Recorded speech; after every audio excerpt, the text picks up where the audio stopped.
Good morning বন্ধুরা, কেমন আছো তোমরা? সবাই নিশ্চয়ই ভালো আছো। আমিও কিন্তু বেশ ভালো আছি। আজকে আরেকটা নতুন দিন, নতুন দিনে তোমাদেরকে অনেক অনেক ওয়েলকাম জানাই। আজকে হলো সোমবার, শিবের দিবস, শিবের বার। তো সকালবেলায় উঠেছি 6টার সময়, বরমশাই বেরিয়ে গেল। তারপর হচ্ছে ছোটকু বড়কুকে স্কুলে দিয়ে আসলাম। ছোটকু বড়কুর পরশু দিন থেকে পরীক্ষা, জানি না কি করবে। আগে একটা পরীক্ষা দিয়েছে, ভালোই নাম্বার পেয়েছে। তো ওটা ওরাল ছিল, যেহেতু এই বছর ওদের প্রথম, তো ওটা ওরাল ছিল। ওরালে মোটামুটি ভালোই নাম্বার। এবারে লেখা, তো ছোটকু মোটামুটি লেখা শিখে গেছে, ও সবই পারে। বড়কু একটু বলে বলে দিতে হয়, জানি না কি করবে না করবে। তো যাই হোক, ওরা তো আর মাধ্যমিক পরীক্ষা দিতে দিতে যাচ্ছে না যে আমাকে খুব একটা টেনশন করতে হবে। সেজন্য আমি এটা নিয়ে খুব একটা টেনশন করি না। যখন বড় হবে, বুঝতে শিখবে, সব নিজে থেকে ঠিকঠাকভাবে করবে। তো হ্যাঁ, এ দেখো সকালবেলা রেডি হয়ে গেছি, কেন কি ছোট বর্গকে স্কুলে দিয়ে আসলাম, পুকুর স্কুলে চলে গেল। আজকে রয়েছে দুখানা শ্যুট, একটা শাড়ি আর একটা হচ্ছে কুর্তি। জানি না দুটো শ্যুট একসাথে করতে পারবো কি না। যদি আজকে দুটো শ্যুট একসাথে না করতে পারি, তবে কালকে করতে হবে। আজকে একটা করার চেষ্টা করব। তো সেজন্য তাড়াহুড়ো করছি, ভাবছি একটু আলু সেদ্ধ ভাত এখন বসিয়েই রাখি, কেননা শ্যুট করতে করতে অনেকটা টাইম পড়ে যায়। এবার ছোটকু বড়কু তো আজকে তাড়াতাড়ি উঠেছে না, ওরা ঘুমিয়ে পড়বে। আলু সেদ্ধ ভাতটা বসিয়ে রাখলে ও যা হোক ওইটুকু খেয়ে খাইয়ে ঘুম পাড়িয়ে দিতে পারবো। আর যদি সেটুকুও না করে রাখি, তাহলে খুব সমস্যা হয়ে যাবে। এবার পরে মনে হলে আমি তরকারি বানাবো।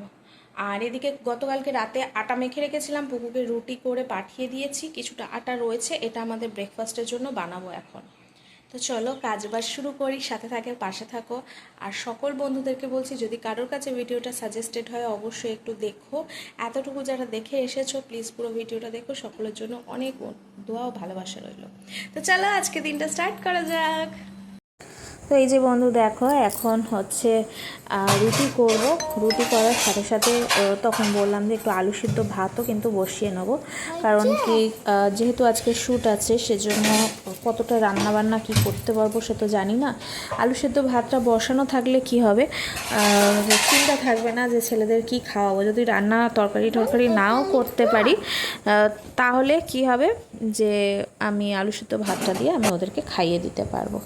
তো এখন রুটিগুলো করে নিই, তার সাথে এই যে ভাতের চালগুলো এখন ভাতে দিয়ে দিচ্ছি। আর চেষ্টা করি যে একটু ভালো করে ভিডিও করার, কিন্তু সব সময় পেরে হয়ে ওঠে না। এডিটিংয়ের সময়টাও ঠিকঠাকভাবে পাই না, কিন্তু তাও চেষ্টা করি ভালো করে, সুন্দর করে, প্রেজেন্টেবলভাবে আমার ভিডিওগুলো করার, নিজে প্রেজেন্টেবলভাবে তোমাদের সামনে আসার।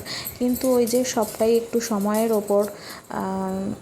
একা মানুষ, হাতে সময় কম থাকে, খুব তাড়াহুড়ো ঝটপট করে কাজ করতে হয়, সেজন্য সবসময় প্রেজেন্টেবল হয়ে উঠতে পারি না তোমাদের সাথে। আর এই যে আটাটা দেখো, এটা কিন্তু আমি আগের দিন রাতে মেখে রেখে দিয়েছিলাম, কারণ কি আমি জানি যে সকালবেলা এতটুকুও সময় পাবো না, ছেলেদেরকে রেডি করবো, মেয়েকে টিফিন করে দেবো, সেজন্য। তো এখনও কিন্তু আমি যে ভয়েস ওভার দিচ্ছি ছেলেদেরকে পড়াতে পড়াতে, পরীক্ষা তো সামনে, বলেই দিলাম যে এদের পরশু দিন থেকে, মানে 5 তারিখ থেকে আর কি পরীক্ষা শুরু হয়ে যাবে, সেজন্য পড়াতে পড়াতেই কিন্তু আমাকে ভয়েস ওভারটা দিতে হচ্ছে। তো চলো এখন রুটিগুলো করে নিয়ে তোমাদের সাথে কথা হচ্ছে।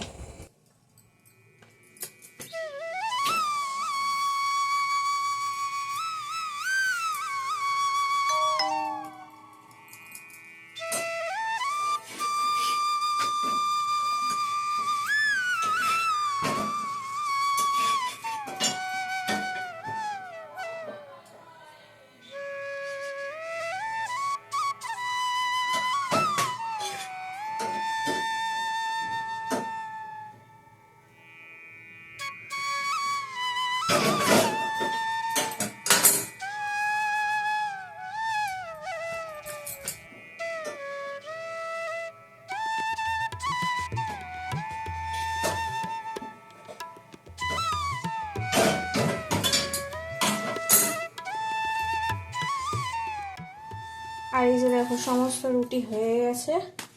এখন এই কটাতে একটু বাটার লাগাবো।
এই যে বাটার রুটি রেডি। বাবুরা আসবে যখন সবাই মিলে একসাথে খাবো। আর এদিকে ভাত ফুটছে, আর আমার অবস্থা দেখছো, ঘামছি দেখছো কিরকম। আমি জানি না আমার কেন এত ঘাম হয়, আর এর উপায় কি ঘাম কমানোর সেটাও আমি জানি না। এই যে ভাত ফুটে এসেছে, আর এখন 9টা বাজে।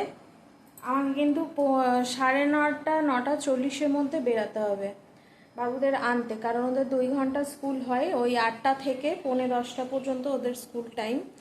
তো আমাকে তার মধ্যেই বেরাতে হবে। ঘরটা তো ঝাড় দিয়ে দিয়েছি, এখন ভাবছি ঘরটা মুছে নেবো কিনা। এত হাঁপাচ্ছি যে কি বলবো। ভাবছি 5 মিনিট একটু বসে নিয়ে ঘরটা মুছবো, মুছে নিয়ে তারপর বেরিয়ে যাব। আর পুকু গোপালকে তুলে দিয়ে গেছে। বললাম পুকু একটু তাড়াতাড়ি ওঠ, আজকে উঠে একটু গোপালকে তুলে দিয়ে যা। কেন বলো তো, এই গোপালকে না তুললে না আমার যেন ভেতরে একটা কীরকম একটা কাজ হয়েছে, কত বড় একটা কাজ আমি যেন করিনি। এমনি গোপালের রাখার নিয়মই অনেক, সকালবেলা তাকে তোলা, স্নান দেওয়া, সমস্ত কিছু করা। তো ঠাকুরই জানে, আমি তো সবটা ঠিক মতন করতে পারি না। তো যতটুকু চেষ্টা পারি ততটুকু চেষ্টা করি আর কি। আর ওকে বললাম যে স্নানটা দিয়ে ওকে তুলে রেখে একটু খেতে দিয়ে যা, একটু তাড়াতাড়ি ওঠ আজকে। কি বলতো, বর্মহাশয় যদি বাড়িতে থাকে না, তাহলে আমার এই চিন্তাগুলো থাকে না। মানে একটু যদি দেরিতে ও বেরায়, আজকে বেরিয়েছে ও 6টার সময়, কদিন ধরেই ও 6টার সময় বেরোচ্ছে, যে কারণে আমার সমস্ত কিছু খুব দেরি হয়ে যাচ্ছে। তো ও যদি এই 8টা 8:30 নাগাদ বেরোয়, তাহলে এই এই ঠাকুর তোলা, এই বাবুদের স্কুলে দিয়ে আসা, এইগুলো মানে কিছুটা আমার হালকা হয়।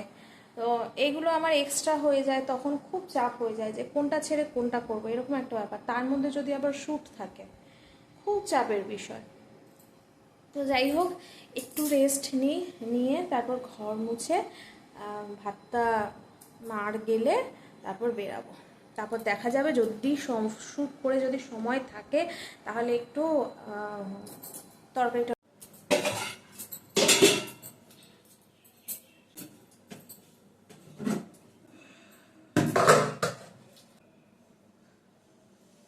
আর এই যে দেখো, এখন ভাতের ফ্যানটা ঝেড়ে দিয়ে চলে যাব ঘর মুছতে। খুব তাড়াহুড়োর মধ্যে না সব কাজগুলো করতে হবে, হাতে একদমই সময় কম। অলরেডি 9:30 বেজে গেছে, আমাকে বেরোতে হবে 9:40-এর মধ্যে। 10 মিনিটের মধ্যে বাকি যেটুকু রয়েছে, মানে ঘরটা মুছেই আমি বেরাবো।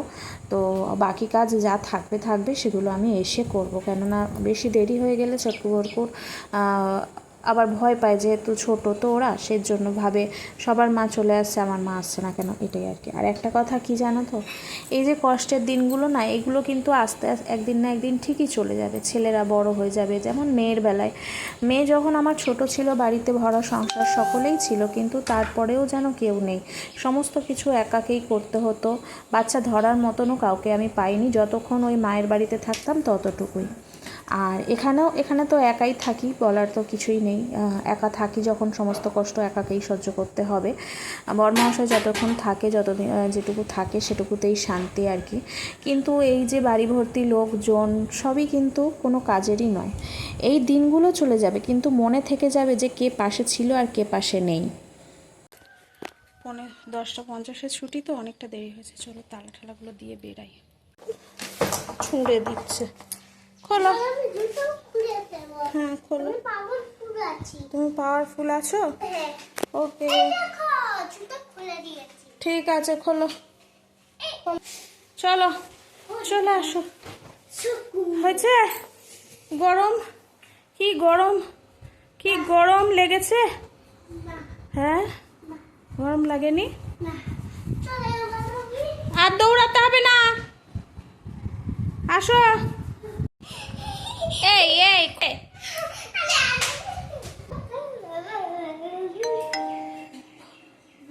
বস, খেতে বসবি, বস।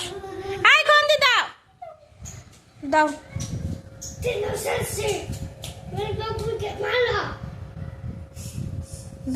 দাও খন্দিতে দাও, মারবো কিন্তু।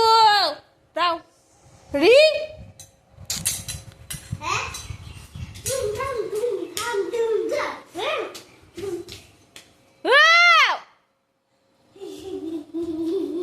এবার লেগে গেলে না আমি দুজনকেই পিটাবো, বলে দিলাম। এতগুলো এতগুলো রুটি না খেলে গায়ে জোর হবে কি করে? হ্যাঁ, ওই রুটিটাই সব খেতে হবে না? আবার কি না? না, হ্যাঁ দুটো দিয়ে হবে? জুতো দিয়ে? কি বলছিস? দুধ দিয়ে জোর হবে? দুধের সাথে রুটিও খেতে হয়? রুটি দুধ দুটো দিয়েই জোর হয়? একা একাই তো খাবে না, পড়বে কিন্তু, পা সরাও।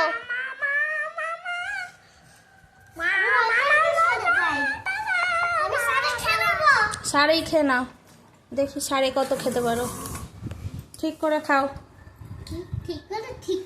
হ্যাঁ চলো। ও নাও বরকু, নাও বরকুর 1 2, ছোটকুর 1 2, চলো ঝপ ঝপ ঝপ ঝপ খেয়ে নাও, স্টার্ট।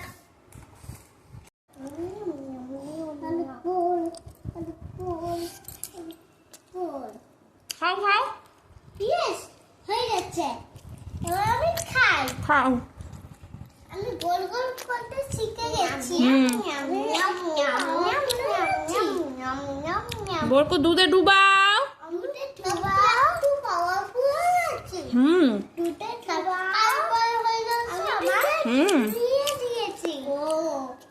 খাও। ছাপ আছে আবার কুমার।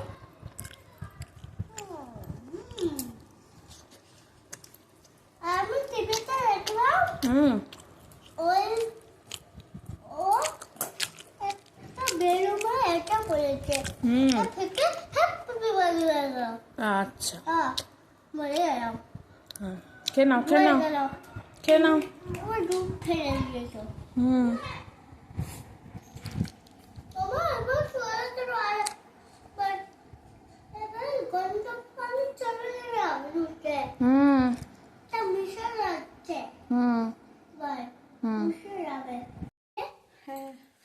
আর এই যে সবে শুট করে উঠলাম, আর এই যে আমার শাড়িটা, আর এই যে ব্লাউজটা, ভালো।